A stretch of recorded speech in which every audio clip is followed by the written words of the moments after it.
ಶ್ರೀ ಗಣಪತಿ ಶಾರದಾ ಗುರುಭ್ಯೋ ನಮಃ. ಯತ್ರ ಯೋಗೇಶ್ವರ ಕೃಷ್ಣೋ ಯತ್ರ ಪಾರ್ಥೋ ಧನುರ್ಧರಃ ತತ್ರ ಶ್ರೀ ವಿಜಯ ಭೂತಿರ್ ಧ್ರುವ ನೀತಿರ್ಮತಿರ್ಮಮ. ಶ್ರೋತೃಗಳಿಗೆ ಶ್ರೀ ಅಳಸಿಂಗರಾಚಾರ್ಯ ವಿರಚಿತ ಶ್ರೀ ವ್ಯಾಸ ಮಹರ್ಷಿ ಪ್ರಣೀತ ಶ್ರೀಮನ್ ಮಹಾಭಾರತದ ಶಾಂತಿ ಪರ್ವದಲ್ಲಿ ರಾಜ್ಯ ರಕ್ಷಣಾ ಕ್ರಮಗಳು ಎಂಬ 87ನೆಯ ಅಧ್ಯಾಯಕ್ಕೆ ಸ್ವಾಗತ. ಶರಶಯ್ಯೆಯಲ್ಲಿ ಮಲಗಿರುವ ಭೀಷ್ಮಾಚಾರ್ಯರನ್ನು ಕುರಿತು ಯುಧಿಷ್ಠಿರನು ಕೇಳುತ್ತಾನೆ, ತಾತ, ರಾಜ್ಯವನ್ನು ವೃದ್ಧಿಗೊಳಿಸುವುದು ಹೇಗೆ, ಅದನ್ನು ಹೇಗೆ ರಕ್ಷಿಸಬೇಕು, ಈ ಅಂಶಗಳನ್ನು ನನಗೆ ತಿಳಿಸಬೇಕು ಎನ್ನಲು ಭೀಷ್ಮರು ಹೇಳುತ್ತಾನೆ, ಧರ್ಮಪುತ್ರ, ರಾಜ್ಯ ಸಂಗ್ರಹ ಮತ್ತು ರಾಜ್ಯ ರಕ್ಷಣೆ ಇವೆರಡರ ಕ್ರಮವನ್ನು ನೀನು ಸಾವಧಾನದಿಂದ ಕೇಳಬೇಕು. ಒಂದೊಂದು ಗ್ರಾಮಕ್ಕೂ ಒಬ್ಬ ಗ್ರಾಮಾಧಿಪತಿ ಇರಬೇಕು. ಅಂತಹ 10 ಗ್ರಾಮಗಳಿಗೆ ಸೇರಿ ಒಬ್ಬ ಅಧಿಕಾರಿ ಇರಬೇಕು. ಅವನಿಗೆ ಮೇಲೆ 20 ಗ್ರಾಮಗಳಿಗೆ ಒಬ್ಬನು, 100 ಗ್ರಾಮಗಳಿಗೊಬ್ಬನು, ಅವನಿಗೂ ಮೇಲೆ 1000 ಗ್ರಾಮಗಳಿಗೊಬ್ಬನು ಅಧಿಪತಿಯಾಗಿರಬೇಕು. ಗ್ರಾಮಾಧಿಪತಿಯು ತನ್ನ ಗ್ರಾಮದೊಳಗಿನ ಗ್ರಾಮಸ್ಥರ ಪೂರ್ವೋತ್ತರಗಳನ್ನು, ಅವರ ಲೋಪಗಳನ್ನು ಕಂಡುಕೊಂಡು ತನಗೆ ತಿಳಿದ ವಿಷಯಗಳನ್ನೆಲ್ಲ ತನಗೆ ಮೇಲ್ಪಟ್ಟ ದಶಗ್ರಾಮಾಧಿಪತಿಗೆ ತಿಳಿಸುತ್ತಿರಬೇಕು. ಹಾಗೆಯೇ 10 ಗ್ರಾಮಗಳ ಒಡೆಯನು ತನಗೆ ಮೇಲ್ಪಟ್ಟ 20 ಗ್ರಾಮಗಳ ಒಡೆಯನಿಗೂ, ಅವನು ತನಗೆ ಮೇಲಿನ 30 ಗ್ರಾಮಗಳ ಒಡೆಯನಿಗೂ, ಅವನು ತನಗೂ ಮೇಲಿನ 100 ಗ್ರಾಮಗಳ ಒಡೆಯನಿಗೂ ಅಲ್ಲಲ್ಲಿನ ವಿಶೇಷ ವಿಷಯಗಳನ್ನು ತಿಳಿಸುತ್ತಿರಬೇಕು. ಪ್ರತಿ ಗ್ರಾಮಾಧಿಪತಿಯು ಆಯಾ ಗ್ರಾಮದಲ್ಲಿ ಬೆಳೆಯುವ ಬೆಳೆಗಳಿಗೂ ಅಲ್ಲಿ ಉತ್ಪನ್ನವಾಗುವ ಧನ ಕನಕಾದಿ ವಸ್ತುಗಳಿಗೂ ಒಡೆಯನೆನಿಸುವನು. ಆ ಗ್ರಾಮಾಧಿಪತಿಯು ತನ್ನ ಗ್ರಾಮದೊಳಗಿನ ಭೋಜ್ಯ ವಸ್ತುಗಳಲ್ಲಿ ತನಗೆ ಯೋಗ್ಯವಾದಷ್ಟನ್ನು ಅನುಭವಿಸಬಹುದು. ಆ ಗ್ರಾಮಾಧಿಪತಿಯು ತನ್ನ ಗ್ರಾಮದೊಳಗಿನ ವಸ್ತುಗಳನ್ನು ತನ್ನ ಆದಾಯಕ್ಕೆ ತಕ್ಕಂತೆ 10 ಗ್ರಾಮಗಳ ಅಧಿಪತಿಗೆ ಕಂದಾಯ ರೂಪವಾಗಿ ಒಪ್ಪಿಸಬೇಕು. ಹಾಗೆಯೇ 10 ಗ್ರಾಮಗಳ ಅಧಿಪತಿಯು ತನಗೆ ಮೇಲಿನ 20 ಗ್ರಾಮಗಳ ಯಜಮಾನನಿಗೂ, ಆ 20 ಗ್ರಾಮಗಳ ಅಧಿಪತಿಯು ತನಗೆ ಮೇಲಿನವನಿಗೂ ಅದೇ ರೀತಿಯಾಗಿ ಗ್ರಾಸಭರಣವನ್ನಾಗಿ ಆದಾಯಗಳನ್ನು ಸಲ್ಲಿಸುತ್ತಿರಬೇಕು. 100 ಗ್ರಾಮಗಳ ಅಧಿಕಾರಿಯು ರಾಜನಿಂದ ಎಲ್ಲಾ ವಿಧದ ಗೌರವ ಸತ್ಕಾರಗಳನ್ನು ಹೊಂದುತ್ತಾ ಜನ ಸಮೃದ್ಧವಾಗಿಯೂ ಐಶ್ವರ್ಯ ಸಮೃದ್ಧವಾಗಿಯೂ ಇರುವ ಒಂದು ದೊಡ್ಡ ಗ್ರಾಮವನ್ನು ತನ್ನ ಭರಣಕ್ಕಾಗಿ ಅನುಭವಿಸಬಹುದು.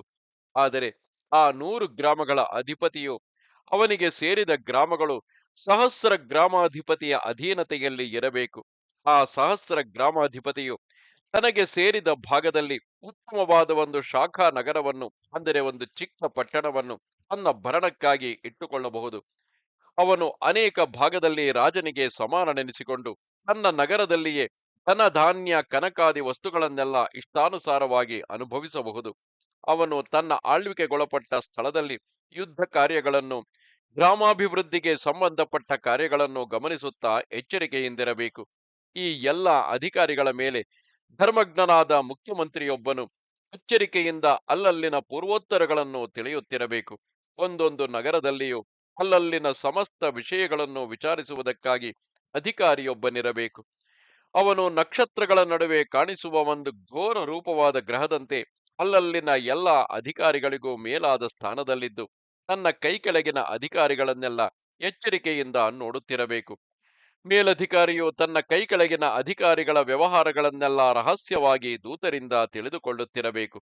ಪ್ರಜಾ ರಕ್ಷಣೆಗಾಗಿ ನಿಯಮಿಸಲ್ಪಟ್ಟ ಅಧಿಕಾರಿಗಳನ್ನು ಅನೇಕರು ವಂಚಕರಾಗಿಯೂ ಪಾಪ ಬುದ್ಧಿಯುಳ್ಳವರಾಗಿಯೂ ಇರುವುದುಂಟು. ಬಲಾತ್ಕಾರದಿಂದ ಪರರ ಸ್ವತ್ತುಗಳನ್ನು ಕಿತ್ತುಕೊಳ್ಳುವುದಕ್ಕೂ ತಮ್ಮ ಅಧಿಕಾರ ದರ್ಪದಿಂದ ಕೊಲ್ಲುವುದಕ್ಕೂ ಹಿಂಜರಿಯರು. ಮೇಲಿನ ಅಧಿಕಾರಿಯು ಪ್ರಜೆಗಳನ್ನು ಇಂತಹ ಅಧಿಕಾರಿಗಳ ಹಿಂಸೆಯಿಂದ ತಪ್ಪಿಸಿ ರಕ್ಷಿಸಬೇಕು. ರಾಜನಾದವನು ತನ್ನ ದೇಶದಲ್ಲಿ ನಡೆಯುವ ಕ್ರಯ ವಿಕ್ರಯಗಳನ್ನು, ಪ್ರಯಾಣ ಮಾರ್ಗಗಳನ್ನು, ಆದಾಯ ವ್ಯಯ ಮೊದಲಾದ ಯೋಗಕ್ಷೇಮಗಳನ್ನು ಚೆನ್ನಾಗಿ ವಿಚಾರಿಸಿ ವರ್ತಕರ ಮೇಲೆ ತೆರಿಗೆಯನ್ನು ನಿರ್ಣಯಿಸಬೇಕು. ಶಿಲ್ಪಿಗಳು ಅಥವಾ ಕೈಗಾರಿಕೆಯವರು ಉತ್ಪತ್ತಿ ಮಾಡುವ ವಸ್ತುಗಳನ್ನು, ಅದರ ಮೇಲಿನ ಆದಾಯ ವ್ಯಯಗಳನ್ನು, ಆಯಾ ಶಿಲ್ಪಿಗಳ ರೀತಿಯನ್ನು ಚೆನ್ನಾಗಿ ಪರಿಶೀಲಿಸಿ ಅದಕ್ಕೆ ತಕ್ಕಂತೆ ಅವರ ಮೇಲೆ ತೆರಿಗೆಯನ್ನು ಹೊರಿಸಬೇಕು. ತನ್ನ ಪೂರ್ವ ರಾಜರು ಈ ತೆರಿಗೆಯ ವಿಷಯದಲ್ಲಿ ಹೆಚ್ಚು ಕಡಿಮೆಗಳನ್ನು ಪರಿಶೀಲಿಸಿ ತೆರಿಗೆಯ ರೀತಿಯನ್ನು ವಿಧಿಸಿರುವ ಮಾರ್ಗವನ್ನೇ ಮುಂದಿನ ರಾಜನು ಅನುಸರಿಸಬೇಕೇ ಹೊರತು ಪ್ರಜೆಗಳಿಗೆ ಕಷ್ಟವನ್ನು ಕೊಡುವ ಹೊಸ ತೆರಿಗೆಗಳನ್ನು ವಿಧಿಸಬಾರದು. ಅವರವರ ಆದಾಯದಲ್ಲಿ ಎಷ್ಟು ಮಟ್ಟಿಗೆ ನಿಜವಾಗಿ ಫಲಕಾರಿಯೋ, ಅದಕ್ಕಾಗಿ ಅವರು ಎಷ್ಟೆಷ್ಟು ಕಷ್ಟಪಡುವರೋ ಅವನ್ನೆಲ್ಲ ಚೆನ್ನಾಗಿ ತಿಳಿದುಕೊಂಡೇ ತೆರಿಗೆಯನ್ನು ವಿಧಿಸಬೇಕು. ಲೋಕದಲ್ಲಿ ಯಾವನು ಫಲವನ್ನಾಗಲಿ ಅದಕ್ಕಾಗಿ ಮಾಡಬೇಕಾದ ಪ್ರಯತ್ನವನ್ನಾಗಲಿ ಯೋಚಿಸದೆ ಯಾವ ಕಾರ್ಯಕ್ಕೂ ಪ್ರಯತ್ನಿಸುವುದಿಲ್ಲ. ಒಬ್ಬನು ಒಂದು ಸರಕಿನ ಮೇಲೆ ಆಡಳಿತಗಳನ್ನು ನಡೆಸುವಾಗ ಅದನ್ನು ಮಾಡುವವನು ಆ ದೇಶದ ರಾಜನು ಅದರ ಫಲಕ್ಕೆ ಭಾಗಿಗಳಾಗುವಂತೆ ಪರ್ಯಾಲೋಚಿಸಿ ರಾಜನು ಅವುಗಳ ಮೇಲೆ ತೆರಿಗೆಯನ್ನು ಹಾಕಬೇಕು. ರಾಜನು ಅತ್ಯಾಶೆಯಿಂದ ತನಗೆ ಆಧಾರವಾದ ರಾಜ್ಯವನ್ನಾಗಲಿ ಇತರರಿಗೆ ಆಧಾರವಾದ ವ್ಯವಹಾರದ ಕಾರ್ಯಗಳನ್ನಾಗಲಿ ಕೆಡಿಸತಕ್ಕ ತೆರಿಗೆಗಳನ್ನು ವಿಧಿಸಬಾರದು. ರಾಜನು ತನ್ನ ಆಶಾ ದ್ವಾರಗಳನ್ನೆಲ್ಲ ತನ್ನಲ್ಲಿಯೇ ಗುಪ್ತವಾಗಿ ಅಡಗಿಸಿಟ್ಟುಕೊಂಡು ತಾನು ವಿಶೇಷವಾಗಿ ಜನರಿಗೆ ವಿಶೇಷವಾಗಿ ದರ್ಶನವನ್ನು ಕೊಡದಂತಿರಬೇಕು. ವಿಶೇಷವಾಗಿ ತೆರಿಗೆಯನ್ನು ತೆಗೆಯುವ ರಾಜನನ್ನು ಪ್ರಜೆಗಳು ದ್ವೇಷಿಸುವರು. ಪ್ರಜಾನುರಾಗವು ತಪ್ಪಿ ಜನಗಳ ದ್ವೇಷಕ್ಕೆ ಪಾತ್ರನಾದ ಮೇಲೆ ರಾಜನಿಗೆ ಕ್ಷೇಮವೆಲ್ಲಿಯದು. ಪ್ರಜೆಗಳಿಂದ ಆದರಿಸಲ್ಪಟ್ಟವನೇ ಐಶ್ವರ್ಯವನ್ನು ಹೆಚ್ಚಿಸುವವನು. ಬುದ್ಧಿವಂತನಾದ ರಾಜನು ಹಸುವಿನಂತೆ ಭೂಮಿಯನ್ನು ಕರೆಯಬೇಕು. ಹಸುವನ್ನು ಚೆನ್ನಾಗಿ ಪೋಷಿಸಿದರೆ ಅದು ಬಲಿಷ್ಠವಾಗಿ ಶ್ರಮವನ್ನು ಸಹಿಸಬಲ್ಲದಾಗಿ ಹಾಲನ್ನು ಕರೆಯುವುದು. ಬಹಳವಾಗಿ ಹಿಂಡಿ ಕರೆದ ಹಸುವು ಕಾರ್ಯ ಸಮರ್ಥವಾಗಲಾರದು. ಹಾಗೆಯೇ ರಾಜ್ಯವನ್ನು ಅಂದರೆ ಪ್ರಜೆಗಳನ್ನು ಬಹಳವಾಗಿ ಹಿಂಡಿದರೆ ಅವರು ಪ್ರಬಲ ಕಾರ್ಯಗಳನ್ನು ನಡೆಸಲಾರರು.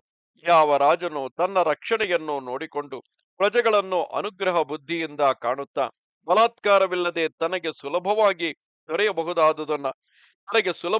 ದೊರೆಯಬಹುದಾದುದನ್ನು ತಾನು ಅನುಭವಿಸುವನೋ ಅವನು ಕಾಲಕ್ರಮದಿಂದ ದೊಡ್ಡ ಫಲವನ್ನು ಹೊಂದುವನು. ಹಾಗಿದ್ದ ರಾಜನೇ ತನಗೆ ಆಪತ್ಕಾಲದಲ್ಲಿ ಬೇಕಾದ ಧನವನ್ನು ಸಂಪಾದಿಸಬಲ್ಲನು. ಆಗ ಅವನ ರಾಜ್ಯವೆಲ್ಲ ಅವನಿಗೆ ಬೊಕ್ಕಸವೆನಿಸುವುದು. ಅವನ ಭಂಡಾರವು ಅವನ ಮನೆಯಲ್ಲಿಯೇ ಇದ್ದಂತಾಗುವುದು. ಪುರಜನರು, ಗ್ರಾಮಜನರು ಇವರಲ್ಲಿ ಯಾರಾದರೂ ತಾವಾಗಿ ತನ್ನಲ್ಲಿಗೆ ಬಂದು ಆಶ್ರಯಿಸಿದರು, ಇತರರ ಮೂಲಕವಾಗಿ ಬಂದರು, ಅವರಲ್ಲಿ ರಾಜನು ಯಥೋಚಿತವಾಗಿ ಕನಿಕರವನ್ನು ತೋರಬೇಕು. ಅವರಲ್ಲಿ ಅಲ್ಪ ಧನವುಳ್ಳ ಬಡವರನ್ನಾದರೂ ಉಪೇಕ್ಷಿಸದೆ ಎಲ್ಲರನ್ನೂ ನಿಷ್ಪಕ್ಷಪಾತವಾಗಿ ಆದರಿಸಬೇಕು. ರಾಜನು ತನಗೆ ಹಣದ ಕಷ್ಟವು ಒದಗಿದಾಗ ತಾನು ಮಧ್ಯಸ್ಥನಂತೆಯೇ ಇದ್ದು ಬೇರೆಯವರನ್ನು ಎತ್ತಿಕಟ್ಟಿ ತನ್ನ ದೇಶದ ಜನರಿಗೆ ಭೀತಿ ಹುಟ್ಟಿಸಿ ಧನ ಸಂಗ್ರಹ ಮಾಡಿ ತನ್ನ ಕಷ್ಟ ನಿವೃತ್ತಿ ಮಾಡಿಕೊಂಡು ಸುಖ ಪಡಬೇಕು. ಹೀಗೆ ಮಾಡುವುದರಿಂದ ರಾಜನಲ್ಲಿ ಪ್ರಜೆಗಳಿಗೆ ಅತೃಪ್ತಿಯುಂಟಾಗದು. ಇವನ ಸುಖ ದುಃಖಕ್ಕೆ ಅವರು ಭಾಗಿಗಳಾಗಿ ನಿಲ್ಲುವರು. ಕೆಲವು ವೇಳೆ ರಾಜನು ತನ್ನ ರಾಜ್ಯಕ್ಕೆ ಮುಂದೆ ಬರಬಹುದಾದ ಕಷ್ಟವನ್ನು, ಅದಕ್ಕಾಗಿ ಮಾಡಬೇಕಾದ ಧನ ಸಂಗ್ರಹವನ್ನು ಮುಂದಾಗಿಯೇ ಪ್ರಜೆಗಳಲ್ಲಿ ಸ್ಪಷ್ಟವಾಗಿ ಸೂಚಿಸಿ, ಇದು ನಮಗೆ ಮಹತ್ತಾದ ವಿಪತ್ತು ಬಂದೊದಗಿದೆ, ಶತ್ರುಗಳ ದಾಳಿಯಿಂದ ಮಹಾ ಭಯವು ಪ್ರಾಪ್ತವಾಗಿದೆ. ಆದರೇನು, ಆ ಅಪಾಯವನ್ನು ನೀಗಿಸಲು ಉಪಾಯಗಳುಂಟು. ನಮ್ಮ ಶತ್ರುಗಳು ಅನೇಕ ಚೋರರ ಗುಂಪನ್ನು ಕಟ್ಟಿಕೊಂಡು ನಮ್ಮ ರಾಜ್ಯವನ್ನು ಪೀಡಿಸುವುದಕ್ಕಾಗಿ ಬರುತ್ತಿರುವರು. ಹೂವನ್ನು ಕಾಣಿಸಿದ ಬಿದಿರುಗಳಂತೆ ಅವರ ಪ್ರಯತ್ನವು ಅವರ ಆತ್ಮನಾಶಕ್ಕಾಗಿಯೇ ಹೊರತು ಬೇರೆಯಲ್ಲ. ಆದರೆ ಈ ಘೋರ ವಿಪತ್ತನ್ನು ತಪ್ಪಿಸಿ ನಿಮ್ಮನ್ನು ಕಾಪಾಡುವುದಕ್ಕಾಗಿ ನಿಮ್ಮಿಂದ ನಾನು ಧನವನ್ನು ಪ್ರಾರ್ಥಿಸುವೆನು. ಆ ಭಯವು ನೀಗಿದೊಡನೆ ನಿಮ್ಮ ಹಣವನ್ನೆಲ್ಲ ಹಿಂತಿರುಗಿ ಕೊಟ್ಟು ಬಿಡುವೆನು. ಹಾಗಿಲ್ಲದೆ ಈಗ ನೀವು ದ್ರವ್ಯ ಸಹಾಯ ಮಾಡಲು ಹಿಂಜರಿದರೆ ಶತ್ರುಗಳೇ ಬಲಾತ್ಕಾರದಿಂದ ನಿಮ್ಮ ಧನವನ್ನೆಲ್ಲ ಅಪಹರಿಸಿಕೊಂಡು ಹೋಗುವರು. ಆಗ ನಿಮಗೆ ಆ ಧನವು ತಿರುಗಿ ಸಿಕ್ಕುವ ಸಂಭವವೇ ಇಲ್ಲ. ಅಷ್ಟೇಕೆ, ಈಗ ನೀವು ಹಿಂತೆಗೆದರೆ ನಿಮ್ಮ ಹಣವೊಂದು ಮಾತ್ರವಲ್ಲ, ನಿಮ್ಮ ಹೆಂಡಿರು ಮಕ್ಕಳು ಮೊದಲಾಗಿ ಸಮಸ್ತವು ಶತ್ರುಗಳ ಕೈವಶವಾಗುವುದು ಎಂದು ಮೊದಲು ಜನರಿಗೆ ಭಯವನ್ನು ತೋರಿಸಬೇಕು. ಇನ್ನು ಸಮಯೋಚಿತವಾದ ಹಲವು ಉಪಾಯಾಂತರಗಳನ್ನು ಮಾಡಿದ ಮೇಲೆ ಆ ಪ್ರಜೆಗಳಿಗೆ ನಯವಾಕ್ಯದಿಂದ, ಎಲೈ ಪ್ರಜೆಗಳಿರ, ನೀವು ಹಣವನ್ನು ಸಂಗ್ರಹಿಸಿದುದೇಕೆ? ನಿಮ್ಮ ಮತ್ತು ನಿಮ್ಮ ಹೆಂಡಿರು ಮಕ್ಕಳ ರಕ್ಷಣೆಗೂ ಮತ್ತು ಸುಖಕ್ಕೂ ಅಲ್ಲವೇ? ನಿಮ್ಮ ಈ ಅಭ್ಯುದಯವನ್ನು ನೋಡಿ ನಾನು ನನ್ನ ಸ್ವಂತ ಮಕ್ಕಳ ಪುರೋವೃದ್ಧಿಯನ್ನು ಕಂಡಂತೆ ಸಂತೋಷಿಸುವೆನು.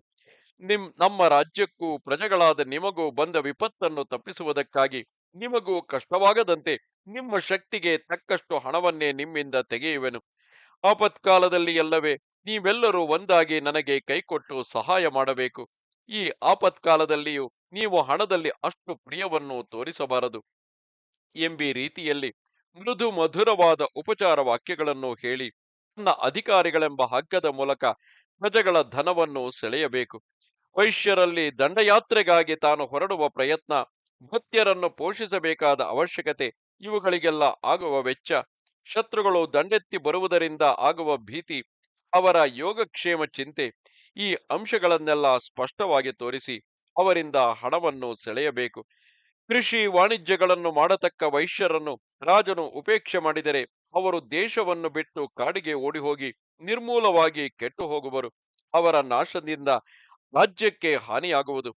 ಆದುದರಿಂದ ರಾಜನು ಮುಕ್ತವಾಗಿ ವೈಶ್ಯರಲ್ಲಿ ಮೃದುವಾಗಿ ವರ್ತಿಸಬೇಕು. ಆಗಾಗ ಅವರೊಡನೆ ಇಂಪಾಗಿಯೇ ಮಾತನಾಡಬೇಕು. ಅವರನ್ನು ಚೆನ್ನಾಗಿ ರಕ್ಷಿಸಬೇಕು. ಅವರಿಗೆ ಎಲ್ಲ ಸೌಕರ್ಯಗಳನ್ನು ಕಲ್ಪಿಸಿಕೊಡಬೇಕು. ಅವರಿಗೆ ಪ್ರಿಯವನ್ನೇ ಮಾಡುತ್ತಿರಬೇಕು.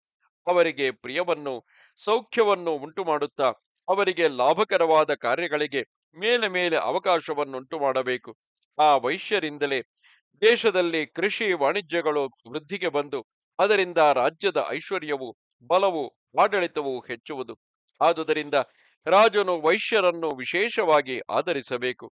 ರಾಜನು ದಯಾಗುಣವುಳ್ಳವನಾಗಿ ಎಚ್ಚರಿಕೆಯಿಂದ ಮೃದುವಾಗಿ ಕಪ್ಪಗಳನ್ನು ತೆಗೆಯಬೇಕು.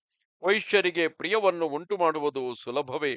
ರಾಜನಿಗೆ ಅದಕ್ಕೆ ಸಮಾನವಾದ ಸಂಪತ್ತು ಬೇರೊಂದಿಲ್ಲವೆಂದು ತಿಳಿ ಎಂದನು.